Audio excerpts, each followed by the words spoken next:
ಪ್ರಧಾನಿ ನರೇಂದ್ರ ಮೋದಿ ತಮ್ಮ ಜನಪ್ರಿಯ ಮನ್ ಕಿ ಬಾತ್ ಕಾರ್ಯಕ್ರಮದಲ್ಲಿಂದು ದೇಶದ ಬಾಂಧವರೊಂದಿಗೆ ಚಿಂತನೆ ಹಾಗೂ ಆಲೋಚನೆಗಳನ್ನು ಹಂಚಿಕೊಂಡರು. 110ನೇ ಮನದ ಮಾತಿನ ಆವೃತ್ತಿಯಲ್ಲಿಂದು ಮಾರ್ಚ್ 8ರ ಮಹಿಳಾ ದಿನವನ್ನು ಪ್ರಸ್ತಾಪಿಸಿ, ಈ ವಿಶೇಷ ದಿನ ದೇಶದ ಅಭಿವೃದ್ಧಿ ಪಯಣದಲ್ಲಿ ಮಹಿಳಾ ಶಕ್ತಿಯ ಕೊಡುಗೆಗೆ ಧನ್ಯವಾದ ಸಲ್ಲಿಸಲು ಒಂದು ಅವಕಾಶವಾಗಿದೆ. ಮಹಿಳೆಯರಿಗೆ ಸಮಾನ ಅವಕಾಶ ಸಿಕ್ಕಾಗ ಮಾತ್ರ ಜಗತ್ತು ಅಭ್ಯುದಯವಾಗುತ್ತದೆ ಎಂದು ತಮಿಳು ಮಹಾಕವಿ ಭಾರತೀಯರ್ ಹೇಳಿದ್ದಾರೆ ಎಂದು ಪ್ರಧಾನಿ ನರೇಂದ್ರ ಮೋದಿ ಉಲ್ಲೇಖಿಸಿದ್ದಾರೆ. ಭಾರತೀಯ ಮಹಿಳಾ ಶಕ್ತಿ ಪ್ರತಿಯೊಂದು ವಲಯದಲ್ಲೂ ಹೊಸ ಎತ್ತರಕ್ಕೆ ಏರುತ್ತಿದೆ. ಗ್ರಾಮಗಳಲ್ಲಿ ವಾಸಿಸುವ ಮಹಿಳೆಯರು ಡ್ರೋನ್ಗಳನ್ನು ಹಾರಿಸುತ್ತಾರೆ ಎಂದು ಕೆಲವು ವರ್ಷಗಳ ಹಿಂದೆ ಯಾರು ಭಾವಿಸಿದ್ದರು ಎಂದು ಪ್ರಶ್ನಿಸಿರುವ ಪ್ರಧಾನಿ, ಆದರೆ ಇಂದು ಇದು ಕಾರ್ಯರೂಪಕ್ಕೆ ಬರುತ್ತಿದೆ. ಇಂದು ಪ್ರತಿ ಹಳ್ಳಿಯಲ್ಲೂ ಡ್ರೋನ್ ದೀದಿಯ ಬಗ್ಗೆ ಬಹಳ ಚರ್ಚೆ ನಡೆಯುತ್ತಿದೆ ಎಂದು ಸಂತಸ ವ್ಯಕ್ತಪಡಿಸಿ, ನಮೋ ಡ್ರೋನ್ ದೀದಿ ಎಂದು ಹೆಸರುವಾಸಿಯಾಗಿರುವ ಉತ್ತರ ಪ್ರದೇಶದ ಸೀತಾಪುರದ ನಮೋ ಡ್ರೋನ್ ದೀದಿ ಸುನೀತಾ ಅವರೊಂದಿಗೆ ಸಂವಾದ ನಡೆಸಿದ್ದಾರೆ. ಬರುವ ಮಾರ್ಚ್ 3ರಂದು ವಿಶ್ವ ವನ್ಯಜೀವಿ ದಿನ ಆಚರಿಸಲಿದ್ದೇವೆ. ವನ್ಯಜೀವಿಗಳ ಸಂರಕ್ಷಣೆ ಬಗ್ಗೆ ಜಾಗೃತಿ ಮೂಡಿಸುವ ಉದ್ದೇಶದಿಂದ हमारी ग्राम पंचायत की जो बिल्डिंग है, जो रिचार्ज है सर, कि बारिश का पानी जो गिरता है वो जमीन के अंदर परकोलेट होना चाहिए. चलिए, आपका नाम ही कल्याणी है तो आपको तो कल्याण करना ही करना है. धन्यवाद जी, नमस्कार. धन्यवाद सर, धन्यवाद. साथियों, चाहे सुनीता ಬರುವ ಮಾರ್ಚ್ 3ರಂದು ವಿಶ್ವ ವನ್ಯಜೀವಿ ದಿನ ಆಚರಿಸಲಿದ್ದೇವೆ. ವನ್ಯಜೀವಿಗಳ ಸಂರಕ್ಷಣೆ ಬಗ್ಗೆ ಜಾಗೃತಿ ಮೂಡಿಸುವ ಉದ್ದೇಶದಿಂದ ಈ ದಿನವನ್ನು ಆಚರಿಸಲಾಗುತ್ತದೆ. ಈ ಬಾರಿಯ ವಿಶ್ವ ವನ್ಯಜೀವಿ ದಿನದ ಘೋಷವಾಕ್ಯದಲ್ಲಿ ಡಿಜಿಟಲ್ ಆವಿಷ್ಕಾರಕ್ಕೆ ಪ್ರಾಮುಖ್ಯತೆ ನೀಡಲಾಗಿದೆ. ದೇಶದ ವಿಭಿನ್ನ ಭಾಗಗಳಲ್ಲಿ ವನ್ಯಜೀವಿಗಳ ಸಂರಕ್ಷಣೆಗಾಗಿ ತಂತ್ರಜ್ಞಾನದ ವ್ಯಾಪಕ ಬಳಕೆಯಾಗುತ್ತಿರುವುದು ತಿಳಿದು ನಿಮಗೆ ಸಂತೋಷವಾಗಬಹುದು. ಕಳೆದ ಕೆಲವು ವರ್ಷಗಳಲ್ಲಿ ಸರ್ಕಾರದ ಪ್ರಯತ್ನಗಳಿಂದ ದೇಶದಲ್ಲಿ ಹುಲಿಗಳ ಸಂಖ್ಯೆ ಹೆಚ್ಚಳವಾಗಿದೆ ಎಂದು ಪ್ರಧಾನಿ ಹೇಳಿದ್ದಾರೆ. इस वर्ष तब एआई की मदद से स्थानीय लोगों को मोबाइल पर अलर्ट मिल जाता है. आज इस टाइगर रिजर्व के आसपास के 13 गांवों में इस व्यवस्था से लोगों को बहुत सुविधा हो गई है और बाघों को भी सुरक्षा मिली है. केन नदी में घड़ियालों पर नजर रखने में मदद मिल रही है.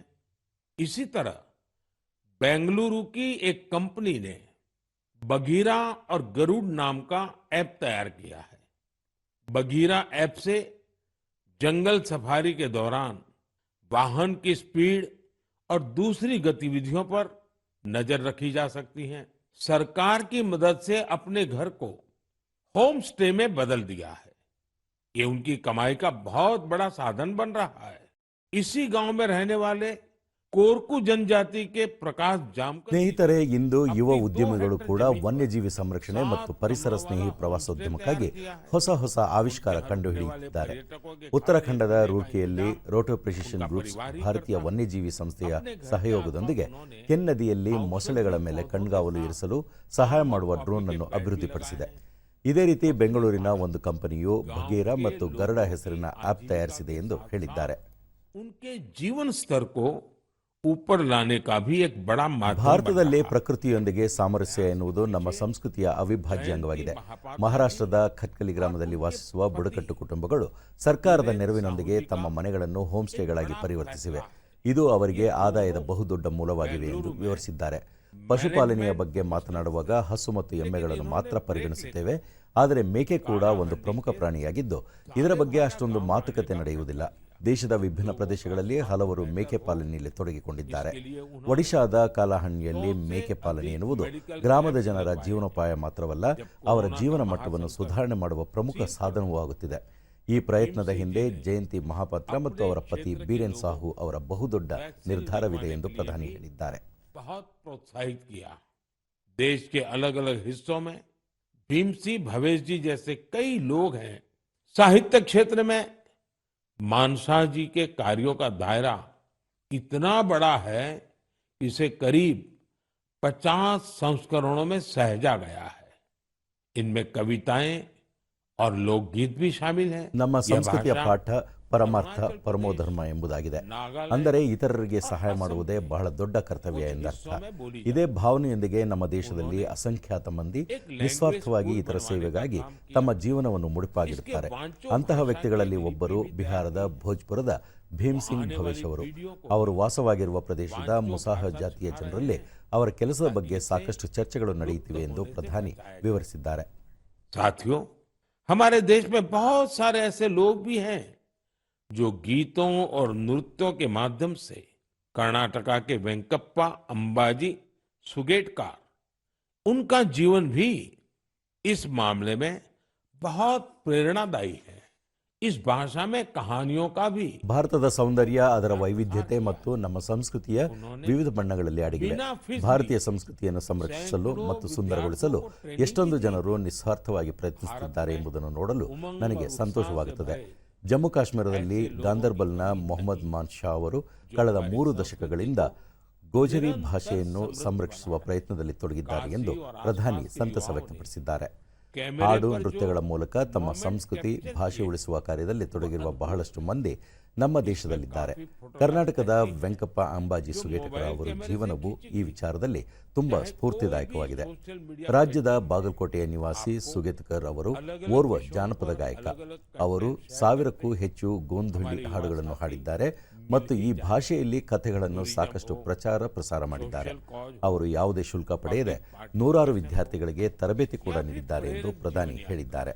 इसके तहत अलग अलग कैटेगरीज में उन चेंज मेकर्स को सम्मानित करने की तैयारी है जो सामाजिक परिवर्तन की प्रभावी आवाज बनने के लिए टेक्नोलॉजी का उपयोग कर रहे हैं. यह कॉन्टेस्ट MyGov पर चल रहा है. 2 ದಿನಗಳ ಹಿಂದೆ ವಾರಣಾಸಿಯಲ್ಲಿದ್ದೆ ಮತ್ತು ಅಲ್ಲಿ ಅದ್ಭುತವಾದ ಫೋಟೋ ಪ್ರದರ್ಶನ ನೋಡಿದೆ. ಕಾಶಿ ಹಾಗೂ ಸುತ್ತಮುತ್ತಲಿನ ಯುವಕರು ಕ್ಯಾಮೆರಾದಲ್ಲಿ ಸೆರೆ ಹಿಡಿದ ಕ್ಷಣಗಳು ಅದ್ಭುತ. ಅದರಲ್ಲಿ ಮೊಬೈಲ್ ಕ್ಯಾಮೆರಾದಲ್ಲಿ ತೆಗೆದ ಹಲವು ಛಾಯಾಚಿತ್ರಗಳಿದ್ದವು. ನಿಜವಾಗಿಯೂ ಈಗ ಮೊಬೈಲ್ ಯಾರ ಬಳಿ ಇದೆಯೋ ಅವರು ಕಂಟೆಂಟ್ ಕ್ರಿಯೇಟರ್ ಆಗಿಬಿಟ್ಟಿದ್ದಾರೆ. ಜನರಿಗೆ ಅವರ ಕೌಶಲ್ಯ ಮತ್ತು ಪ್ರತಿಭೆಯನ್ನು ತೋರಿಸಲು ಸಾಮಾಜಿಕ ಮಾಧ್ಯಮ ಸಾಕಷ್ಟು ನೆರವು ನೀಡಿದೆ ಎಂದು ಪ್ರಧಾನಿ ಹೇಳಿದ್ದಾರೆ. ಕೆಲವು ದಿನಗಳ ಹಿಂದೆ ಚುನಾವಣಾ ಆಯೋಗ ನನ್ನ ಮೊದಲ ಮತ ದೇಶಕ್ಕಾಗಿ ಎಂಬ ಮತ್ತೊಂದು ಅಭಿಯಾನ ಪ್ರಾರಂಭಿಸಿರುವುದು ಸಂತಸ ತಂದಿದೆ. ಈ ಮೂಲಕ ಮೊದಲ ಬಾರಿಗೆ ಮತ ಚಲಾಯಿಸುವವರಿಗೆ ಹೆಚ್ಚಿನ ಸಂಖ್ಯೆಯಲ್ಲಿ ಮತ ಚಲಾಯಿಸುವಂತೆ ವಿಶೇಷವಾಗಿ ವಿನಂತಿಸಲಾಗಿದೆ. ಉತ್ಸಾಹ ಮತ್ತು ಸಾಮರ್ಥ್ಯದಿಂದ ತುಂಬಿರುವ ತನ್ನ ಯುವ ಶಕ್ತಿಯ ಬಗ್ಗೆ ಭಾರತಕ್ಕೆ ಬಹಳ ಹೆಮ್ಮೆ ಇದೆ. ನಮ್ಮ ಯುವಕರು ಚುನಾವಣಾ ಪ್ರಕ್ರಿಯೆಯಲ್ಲಿ ಎಷ್ಟು ಹೆಚ್ಚು ಭಾಗವಹಿಸುತ್ತಾರೋ ದೇಶಕ್ಕೆ ಅಷ್ಟು ಹೆಚ್ಚು ಪ್ರಯೋಜನಕಾರಿಯಾಗಲಿದೆ. ದಾಖಲೆ ಸಂಖ್ಯೆಯಲ್ಲಿ ಮತ ಚಲಾಯಿಸಬೇಕೆಂದು ನಾನು ಕೂಡ ಫಸ್ಟ್ ಟೈಮ್ ವೋಟರ್ಸ್ಗಳಲ್ಲಿ ಮನವಿ ಮಾಡುತ್ತೇನೆ ಎಂದು ಪ್ರಧಾನಿ ತಿಳಿಸಿದ್ದಾರೆ. ದೇಶದಲ್ಲಿ ಲೋಕಸಭೆ ಚುನಾವಣೆಯ ವಾತಾವರಣವಿದ್ದು ಕಳೆದ ಬಾರಿಯಂತೆ ಮಾರ್ಚ್ ತಿಂಗಳಿನಲ್ಲಿಯೇ ನೀತಿ ಸಂಹಿತೆ ಜಾರಿಯಾಗುವ ಸಾಧ್ಯತೆ ಇದೆ. 110 ಸಂಚಿಕೆಗಳಲ್ಲಿ ನಾವು ಇದನ್ನು ಸರ್ಕಾರದ ನೆರಳಿನಿಂದ ದೂರವಿಟ್ಟಿರುವುದು ಮನ್ ಕಿ ಬಾತ್ನ ದೊಡ್ಡ ಯಶಸ್ಸಾಗಿದೆ. ಲೋಕಸಭೆ ಚುನಾವಣೆಯ ಈ ದಿನಗಳಲ್ಲಿ ಮುಂದಿನ 3 ತಿಂಗಳವರೆಗೆ ಮನ್ ಕಿ ಬಾತ್ ಪ್ರಸಾರವಾಗುವುದಿಲ್ಲ. ನಾವು ನಿಮ್ಮೊಂದಿಗೆ ಸಂವಾದ ನಡೆಸುವ ಮುಂದಿನ ಮನ್ ಕಿ ಬಾತ್ ಅದು ಮನ್ ಕಿ ಬಾತ್ನ 111ನೇ ಸಂಚಿಕೆಯಾಗಲಿದೆ. ಮುಂದಿನ ಬಾರಿಯ ಮನ್ ಕಿ ಬಾತ್ ಶುಭ ಸಂಖ್ಯೆ 111ರೊಂದಿಗೆ ಆರಂಭವಾಗಲಿದೆ ಎಂದು ಪ್ರಧಾನಿ ಹೇಳಿದ್ದಾರೆ. ಸ್ನೇಹಿತರೆ, ಮುಂದಿನ ಸಲ ನಿಮ್ಮೊಂದಿಗೆ ಮಾತನಾಡುವಾಗ ಹೊಸ ಶಕ್ತಿ ಮತ್ತು ಹೊಸ ಮಾಹಿತಿಯೊಂದಿಗೆ ಭೇಟಿಯಾಗುತ್ತೇನೆ. ನಿಮ್ಮ ಬಗ್ಗೆ ನಿಮಗೆ ಕಾಳಜಿ ಇರಲಿ. ಧನ್ಯವಾದ ಎಂದು ಹೇಳಿದ್ದಾರೆ.